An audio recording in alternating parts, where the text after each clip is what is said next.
Welcome to County Connection. I'm Gary Rogers, and today with me I have Jamie Gilmore from the CAM-PLEX, and we're going to be talking about the month of March. And first, we're going to talk about the gallery, and at the gallery we have Pat Trout, and you can talk a little bit about what maybe art or photography or what it is that you're bringing into the gallery. Yeah, so Pat Trout is an artist from Sheridan, Okay. And she does watercolors primarily and a lot of really floral themes. It's beautiful work. I saw her, I think, for the first time a couple years ago at the Donkey Creek Festival. She had some of her artwork there, and I just thought it would be a nice show to bring to CAM-PLEX. So her artwork will be displayed March 14th through April 10th. And she's going to have an artist reception on April 2nd from 5 to 7 p.m. All of our artist receptions are always free and open to the public. They're typically before shows, but even if you don't have tickets for that show, you can still come to the artist reception. And most of the time the artists will do a talk, which is nice. They talk about their artwork, some of their influences and things. And then we also have some refreshments, and it's just kind of a nice way to just sort of see the work. But the gallery is also open Monday through Friday, 5 to 7 through the office entrance. So if you want to just come out and see the work on your own, you're always welcome to do that. And it's also open before shows and at intermission of shows that are happening in the theater. I guess I never did ask, can you actually talk to the artists? Are they there and then just kind of ask them like what they were thinking or what they saw during a certain piece? At the artist receptions, they're there to visit with people, and then a lot of times they'll formally do a talk where you know people can kind of sit or stand and listen to them speak about their work, but they're always willing to talk to people about their artwork, and so that's kind of a nice way to get the inside track on something. I'm sure they're quite passionate about it as well. Yeah. And then we also have a big show coming. Or actually, stop, we'll come back. We'll go back to that a little later. We have acting classes. Yes, we have our last acting class for the year on March 19th. And those classes are offered for students K through 12, and we have 3 different classes based on the age group of the students. And it's just a good way for kids to kind of build acting skills and confidence. They're not performing on the stage. It's not a high pressure situation. It's really just through games and exercises, just kind of developing those skills. So if you have students that are interested in acting or even just curious, that's a really low pressure way to try it out and see what they think. And then if they really love acting, we have our registration is open for our Performing Arts Workshop, which is 3 weeks in June. That's a lot more of an intense situation than a one-day acting class. It's a 3-week musical theater summer camp. Students K through 12 are encouraged to attend that camp, and we have 3 different age groups of that for that as well. And the students sing, act, and dance every day. This year we're very excited. We're doing the musical Annie. Which is a show we've never done before for the program, which we've talked about it several times and we just never picked it. So we're excited that we picked it finally this year. It's a great show with good roles and fun music that people recognize, and it's going to be a really great time. So we have a great staff that comes from all over the country to be a part of this and to work with the kids, and they're very passionate about helping each child improve, taking them from where they're at and helping them step up to the next level. And we know some kids are, have a lot more formal training than others. We really just try to make it a good experience for students of all levels and all ages. So it's really a fun program. I think this is our 23rd year, so we've been doing it for quite some time, and it's really one of my favorite things we do every year. So registration is open for that. There is a fee for the program, but there's also scholarships available, and we also offer parents and students the opportunity to volunteer at the theater to help work off some tuition as well. So I know the economics out there are a little bit challenging right now, but we definitely want students to be there and be part of it. If they want to be there, we find a way to make it work financially. So don't let that be a deterrent. And then we have one other camp that we have coming up in the summer too that's also open for registration. This camp's a little bit younger. This is our 3rd year, but it's been a ton of fun. It's the Rock Band Camp, and that is a 1-week camp in July, July 5th through the 9th, I believe. I'm gonna cheat here for a second. By the way, the Performing Arts Workshop dates are the 6th to the 25th, and the Rock Band Camp dates are the 5th through the 9th. Rock Band Camp is for junior high and high school students, and this one being a little bit different. We are looking for kids that do have some experience. They have to be already playing their instrument. They can't come in saying, I've always wanted to play guitar. We just, with a 1-week camp, we don't have time to start from scratch. So it's really an opportunity for kids that have had a little bit of experience to come in and really we form them into bands and they play different songs and they do a rockin' concert at the end. It's so much fun. The kids just feel like rock stars on the stage, and we have a ton of fun. And that camp is mostly staffed by local teachers. We do have a local guitar teacher that works at Haggerty's as well that's part of that. And they had started a rock band club after school at Sage Valley, and then that kind of segued into, hey, let's do this summer camp as well. So it's been a lot of fun. We're really looking forward to it. It's really grown, from year 1 to year 2. We doubled our numbers. So lots of interest out there and something that we're hoping to continue doing for years to come. So both of those are open for registration, as well as the acting class. For any of those programs, you can either go on our website to find registration materials, or you can always call our box office 682-8802, or if it's before box office hours, 682-0552 for the main line. We'd love to answer any questions you have and get your kids registered to have a lot of fun doing some great stuff at the theater this summer. Yeah, definitely. You guys are always busy out there, it seems That's like. And then, for sure. speaking of being busy, you're going to be busy here at the end of this next month with Mamma Mia coming in. We're going to need all hands on deck, basically. So if you can talk a little bit about how many volunteers you need and what kind of volunteers you do need. Well, first of all, I just want to talk about the show, because definitely we still have some tickets available, although they're going fast. So if you want to come see Mamma Mia, which is the biggest musical we've to date ever had in the theater, and that's no joke. I mean, this is pushing our limits in every way possible. But this show, Mamma Mia, if anybody saw the movie a few years ago with Meryl Streep, it's the same story of this daughter getting married, and she has the potential. She wants to find out who her father is, but her mom doesn't really want to tell her who it is. So there's these three possible candidates of who her dad is, and it's just kind of this funny journey to try to discover who her dad is. And the music is all ABBA music, and so it's just really fun and very 70s, kind of cool. The stage musical is full of big, bright, beautiful costumes and huge sets and great big dance numbers, and it's really going to be a fantastic show. So we do still have tickets for that available. That's on March 22nd at 7 p.m. So don't wait if you want to come see the show. Tickets are going fast, and you don't want to miss it. So, but if you don't want to go see the show and maybe you're looking to make a few extra bucks, we're actually looking to hire people to be stagehands. We need 60 local people to be stagehands for the show, because like I said, it's the biggest show we've ever had. So we are looking for people. They have to be 16 years of age or older, and it is a very long day. It's a physically taxing day. We need people who can lift 50 pounds or more. And so if you're interested in that, you can call out to the ticket office or out to the main line. 682-8802 is the box office, 682-0552 to CAM-PLEX. Probably want to talk to myself, Jamie, or Adam, our technical director, and we can just visit with you and see if it's a possibility to have you come and work for us. And it's by no means an easy day, but I'll be back there working with you guys, and it's fun. It's amazing to see the stage start from a completely bare stage to building this huge set, and then having the show, and then taking it all down and putting it on the truck. By the end of the day, it will be an empty stage again. So it's kind of an amazing thing to see happen, and it takes, like I said, a lot of people to make that happen. So if you're interested, we would love to hear from you, so give us a call. We'll have one other big show that if you're interested in picking up more work too, on May 1st, we have Joseph and the Amazing Technicolor Dreamcoat, which is another one that's almost, it's like just this much smaller than the Mamma Mia. And again, we need lots of local people. So if you're interested or you have kind of a flexible schedule, we would love to get you on both crews. And Joseph is another one that don't wait to buy tickets. That's just going to be such a great show. That's an Andrew Lloyd Webber musical. He's the one who wrote The Phantom of the Opera and all these other great musicals. And this is a show that's the story of Joseph and his brothers from the Bible and his trip to Egypt and the Pharaoh and all of that. It's really very biblically accurate, but extremely entertaining at the same time. He used a ton of different musical styles to bring together just a really fun musical that's very family friendly, as is Mamma Mia. If you can get past the not knowing who your father is part, that's a very family friendly musical as well. And both of these shows, if you want to gather a group together, we do a group discount if you get 10 or more people together to buy tickets together. So good opportunities to see some big, beautiful stuff and come out and support that in the theater. We want to make sure that those are successful so we can keep bringing these big musicals back. Do you have to, is it just open seating then? Is that how it works? Both of those shows are reserved seating shows, so you are selecting your seat at the time that you're purchasing your ticket. Okay, that's what I was trying to figure out. So you guys will have the open terrace open up then? Oh yeah, I'm hoping to pack us to the rafters. My hope is that we will sell both of these shows out because they're so great. I just want people to be able to see them and really experience these are the same exact national tours that are playing in Denver and Chicago. These are the national tours with the professional companies that have produced them and actors. It's incredible.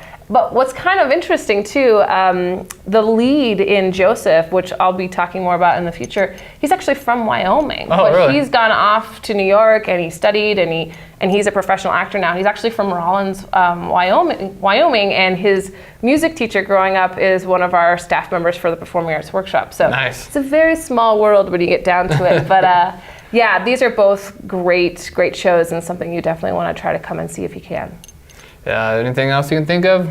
No, just check us out on Facebook. And we also just ventured into Instagram. If anybody out there is interested in following us on Instagram, we're going to start doing more on that platform and on our website. And just call us. We'd be happy to answer any questions you have. And I think I've said the numbers a lot. And, we got the website and all that. You'll put that down on the screen, right? Yep. All right. So it's an exciting bit of time coming up this spring. So we hope you'll join us for some of these performances. All right. Well, thank you very much, Jamie. Thanks, Carol.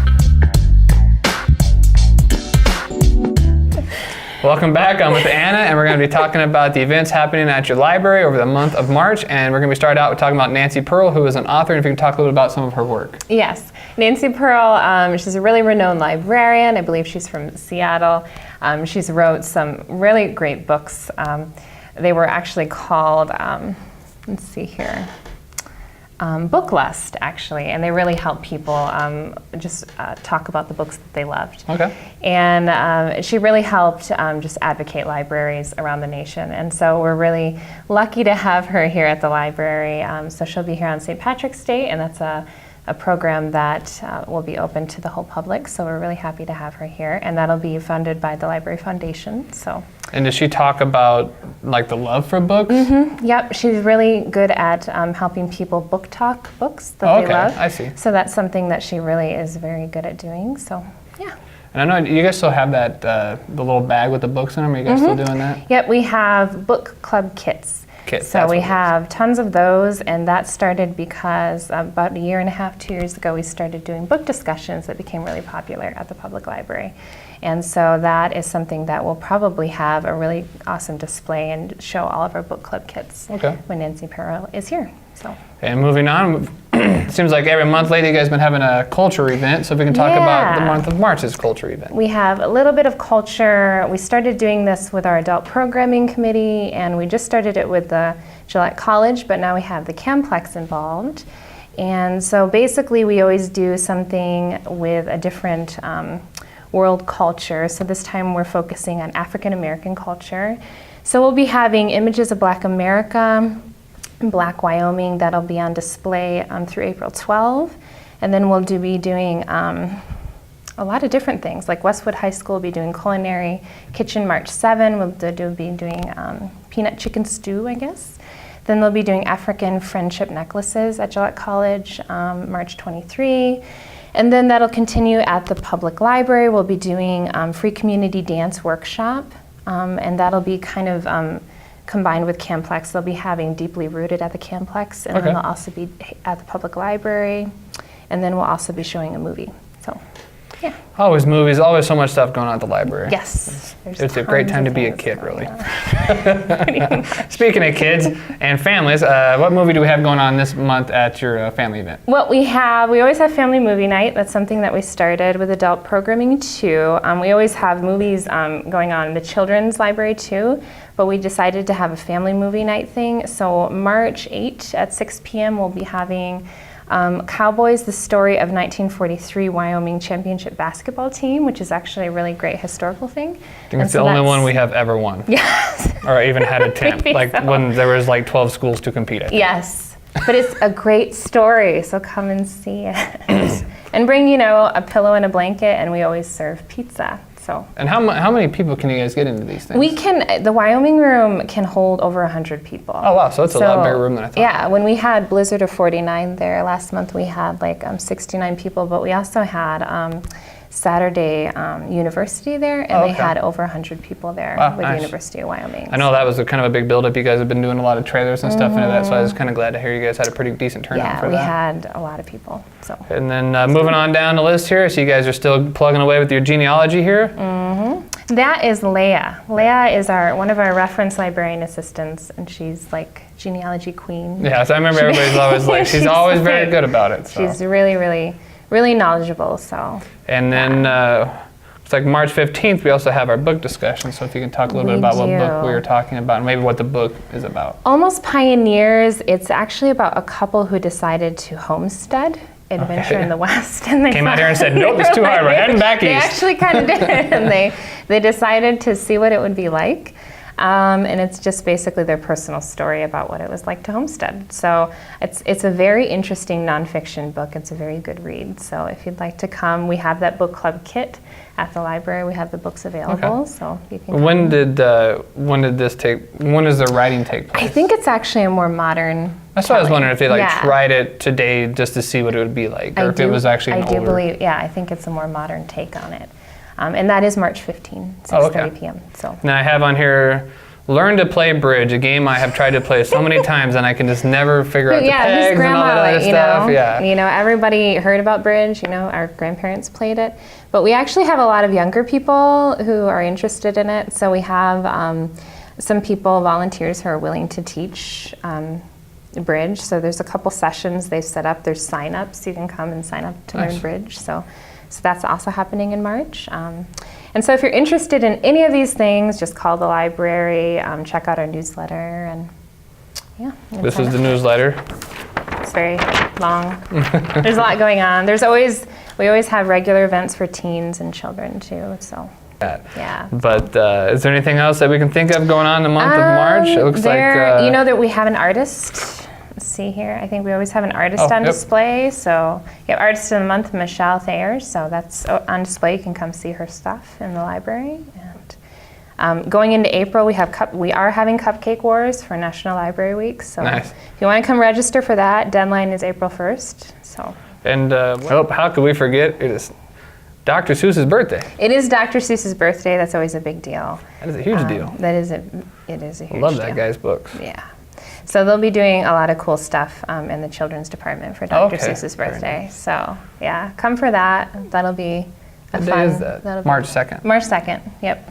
To color your own cat in the hat. Yes. A lot of hats That's and a lot. cats. Tons. I'm sure they'll be reading Cat in the Hat that day. So. Oh, looks like you can come by all day and do it then. Yes. Okay, very Yep. nice. Yep. Whole And day then- celebration. Yeah, definitely. We have all the bestsellers in fiction and Oh, nonfiction, and ebooks as well, and downloadables. So. I was going to ask you about that. So the Yes. ebooks, is it just one per checkout, or how does that work? Can you only check out one ebook? It depends. You can check out as many actually. It works okay. very similar with regular books. Okay. So you can check out sometimes as many as you want.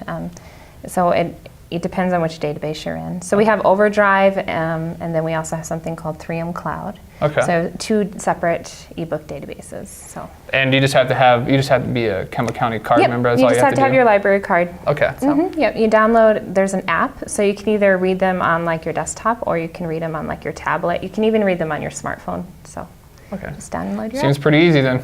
It is, yep, and we have, librarians to help you, and we have little brochures with instructions to download things, so. Nice. Yeah, All right. Well, thank you very much. sure, thanks. Welcome back. I'm here with Robert from the Rockpile Museum, and we're going to be talking about the Family Days going on in March. So, Robert, if you can talk a little bit about the event that's happening at this Family Day. Absolutely. This Family Day in March is our last Family Day of the winter. It's celebrating Campbell County's cultural heritage. And what we'll do is focus on a few countries that some homesteaders and settlers in this region came from, and look at their culture and do some crafts, and this time have some food, All right. which is very exciting. Yes, always good times. It is. So the date is March 19th. Okay. It is from 10 to noon, and this time the children's ages are 5 to 12. Okay. So the crafts are a little more complex, so children under 5 would have a difficult time with some Yeah. of those. It'd be more the parents building them than the kids. Probably so, yep. And it is a family day, so we Yep. encourage the parents and grandparents to work alongside the children and do these crafts together. And you know what type of crafts they are yet? Or are you guys still kind of getting that all together? Yep, we have some countries chosen. A few that I can share with you today are Germany and Sweden. And two of the crafts for Germany is a cuckoo clock. The world famous Black Forest cuckoo clock. Okay. Been around for centuries. So the children will put one of those together. And then for Sweden, it's a Dala horse. All right. Which That's is even new to me. So. Yeah, I wasn't too familiar with it either. I don't have any Swedish ancestors, but horses were very valued and highly symbolic for the Swedish people. And They came to Sweden about 4,000 years ago. Okay. And ever since then, this little toy carved horse has been part of their culture. Okay. So the children will take those horses and paint them and decorate them, and should be a fun activity. Yeah, it sounds like put them on the wall, I'm guessing, or something like that. Yeah, or give them as a gift, Yeah. whatever they would like. Yeah, definitely. And then moving on from family days, I know we also have another, I can't think of what it's called off the top of my head, sorry. Exhibit. Exhibit. Yep. I knew it started with an E.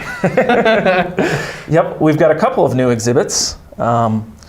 This past month we put together a quilt exhibit, and our registrar Angela Bankin and museum technician Kim Rosser put those together. Okay. And we're featuring quilts, name quilts. They're quilts that have names stitched into them. Nice. And they were done by the ladies communities around Campbell County. So very nice. Rosette and Tekla and Wyandotte and the Indian Paintbrush Club. And these quilts date back to the 20s and 30s. Oh, wow, very nice. And so they not only show the craft of quilting, but they're related to those communities. So Very I nice. hope people will check that out. And what is that going to be there? When does that start up? That's open right now. Oh, okay. And we'll be up for a few months, and then we'll actually rotate the quilts. Oh, And we'll nice. bring out some new quilts every Cool. few months. Very cool. We've got a pretty extensive quilt collection. And I'm guessing these are, you can't come in and purchase these, can you? They're just for exhibit only. Yep, for exhibit only, they're part of the museum's collection, permanent collection. Okay. Yep. So it's nice to get them out. A lot of them haven't been displayed for years and years. So to get them out and share them with the public, we're excited about that. Yeah, definitely if you are a quilt maker, as I know the CAM-PLEX does like quilt events, where you can go and buy quilts or stuff like that, it might be a good idea to go in and maybe get a new idea of a different type of quilt or something like that, which is always nice to see different patterns and stuff like that. Yep, the patterns and the different ways they sewed them together and stitched them up back then versus, Yeah, a lot of today. it is hand stitching. Yeah, exactly. Today, you don't kind of see that. So it's a good exhibit. All right, yeah, and then what other exhibit do you have? We have a clothing exhibit coming up in March. It will open about mid-March. I don't have an exact date, but of course we will announce it. And it's going to focus on clothing from the 1890s and early part of the 20th century. Okay. And we'll tie in a little bit with the city's celebration of the 125th this year. So you'll kind of see everybody wearing six-shooters to nobody wearing six-shooters kind of thing. Yeah, you'll see a transition from kind of that 1890s Western wear into more of a kind of fashion type clothing that you see in the 20s and 30s. So they're just going to be you're just going to have a bunch of mannequins with all these on, or are they just going to be kind of propped up? Yeah, we'll have mannequins and hangers and then accessories as well, hats and purses and nice. Umbrellas and lots of different things that are in our collection. Yeah, definitely. It Yeah. seems like a lot changed in those 30 years that people don't really realize how, not just the fashion, but just everything about the way people live changed. Absolutely, and it's exciting again to get these items out of our storage room and on display for a while. So we have an extensive clothing collection as well, and we just don't get as much out as we would like to. So Nice. And do you have some World War I stuff in there? I don't know if we will have any military clothing or not. I don't believe so. It'll be mostly civilian. Oh, okay. A lot of women's clothing and some children's clothing. All right. Men's clothing didn't change as much. Workwear was workwear. So there will be a few pieces of men's clothing that is kind of unique, more dressier stuff. Nice. What I do want to mention is not an event, but I want to mention the Rockpile Museum Association. It's a separate 501c3 nonprofit, and their mission is to support the museum with financial supports and volunteer labor. And that's a great way to get involved in the museum. Okay. Membership is very reasonable. It's $5 for seniors, $10 for individuals, and $20 for a family. A quarterly newsletter comes out, and that will keep people updated about the events going on at the museum. That's a good way to stay up to date as well as get involved and learn how you can help the museum. So I wanted to give a little plug for the Rockpile Museum Association. And what's the best way of getting to be a part of this? Come into the museum. We have membership brochures. We have extra newsletters. If you're not able to get in, call us. We will send you a membership form, a newsletter, and some information. And is the newsletter also an email format, or is it just hard copy? Typically, we only send the hard copy. We have talked about sharing it digitally. Sometimes they're posted on our website at rockpilemuseum.com. But right now, we like to keep it in a paper format. Okay. But if people would like to see it and know more about it, we can send a digital copy. Okay, very nice. Yep. All right. Thank you very much for your time. Thank you. Hello and welcome to another edition of Inside Gillette College on County Connection. I'm Brendan Diamond, Media Relations Manager for Gillette College and the Northern Wyoming Community College District. My guest today is John McGuire, Director of Business Education at Gillette College. John, thanks for coming today. Thanks for having me. All right, we're going to speak to John in a few minutes, but first up, we got a few things about our exciting programs going on at Gillette College. It takes place on Saturday, April 30th, 2016 at 6 p.m. at the Gillette College Technical Education Center. That's the Tech Center. And it's going to be great, folks. There's a mystery wine table, there's a silent auction, live music from the band Coltrane, and a raffle for a 4-day cruise to the Bahamas. Tickets are $125 each, or you can buy a table for 8 for $1,200. All proceeds benefit the Gillette College Foundation. Now, if you need more information, contact Heidi Gross at 307-686-0254, extension 1304, or hgross@sheridan.edu. That's HGROSS@sheridan.edu.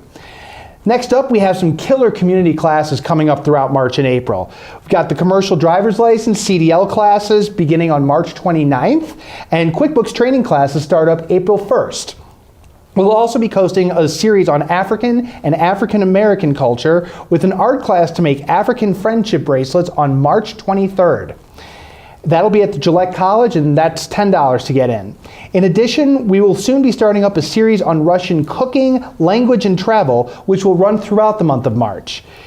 For more information on these and other events hosted by Gillette College Center for Workforce and Community Development, give us a call at 307-686-0254 or email Carol Schaefer at cschaefer@sheridan.edu. That's CSHAFER@sheridan.edu. Finally, we want to invite you to our Gillette College Explore Nights. The next one is coming up on March 31st at 6 p.m. And that'll cover many of our certificate and 2-year programs, including criminal justice, education, and business. And don't forget, registration for fall 2016 starts April 5th. To explore more, visit GilletteCollege.org. Okay, now we're going to turn our attention to John McGuire, the Director of Business Education at Gillette College. John is an entrepreneur and instructor who has helped startup companies all over the world. We're very pleased to have him as a part of the Gillette College family, and I'm thrilled to have him as my guest today. Welcome, John. Well, thank you. So let's dive right in. What is business education? Why would anyone in Gillette want to study business?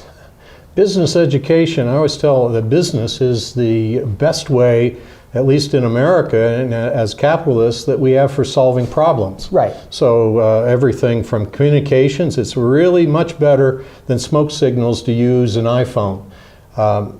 So business has to be connected to practical means to solve our society's problems, and people can make great livings from it. So that's what the college is about, helping people do that. Absolutely. All right, so now what can somebody do with an associate's degree in business? What kind of industries can they go into? Oh, that's, what industries? Practically, it's better to say what not. Practically every field has a business organization, or at least even nonprofit today. We have to include both for-profit and nonprofit, because nonprofits simply are not paying dividends, but they are making something valuable for a society. So we have people that need to organize pretty much the same kind of business organizational approaches are things that you would learn in courses at Gillette College. Great. So now you mentioned the courses. What kind of events is the business education involved in addition to the courses and the academic stuff? Well, I just arrived in August, so give me a little break, but we are starting to kind of ramp up. I sort of needed to kind of see the lay of the land. But one of the principles that we have, at least our business department, has to connect to our local business community and solve the problems, that is, create income or get more ideas for creating income for our community. So I focused on that. We have certain industries like energy, like tourism, and let's say agriculture, ranching, and the support services that are the kind of businesses that I think that we as a college and a business department can help support. So we have started out trying to focus, how can we help them? One of the first that we're doing starting next week is we have a series of workshops dealing with customer service. When I talked to business people, particularly retailing, hospitality, restaurants, that they said, look, we want to increase the professionalism of our people. Because we think that as an industry, we can become more than just a stopover place between 2 points, but a destination. But in order to do that, we need to raise our ability to serve people, and so that they feel good and they spend more money. Just the same as Las Vegas or Orlando. So next week, we have a series of workshops, $39 for one workshop or $99 for all four. And I even, since we're a business department, we can offer a money-back guarantee that if you don't find this significantly useful, hey, I'll give you your money back because I'm so sure. The person coming in is a trainer for top-end steakhouse chain called Ruth's Chris. You'll find in major cities. He happens to be one of my 5 brothers. I picked the best one. So I'm very sure that there are very valuable things. That's one industry. In June, we are going to focus on the energy industry. Every June, in fact, is going to be Energy Month. So we're thinking of different like startup ideas, things that other than the main, say, mines, that we have a lot of experience in this area of people that know this industry, but now we need to come up with some other ways to make money. And for example, working with one company, there's a company that discovered that the methane gas wells, are played out, but hey, they're plastic pipe below that we can dig up and recycle and make some money. So these are things, we need more other ideas. We get our people together, nurture that ability to invent, and I'm sure there's going to be new things come out of that. Great. Well, thank you very much. I mean, this all sounds amazing. And of course, this is the kind of thing that you can only get at Gillette College. So I want to thank you again for joining us today, John, going over a little bit of what we've got coming up in the business sector at Gillette College. Thanks a lot. And of course, a very belated welcome to the community. Thank you. Invite me back, please. Of course. Now remember, if you want to learn more about the business education program, visit our website at gillettecollege.org or give us a call at 307-686-0254. That's going to do it for this edition of Inside Gillette College. Thanks for watching, and go Pronghorns!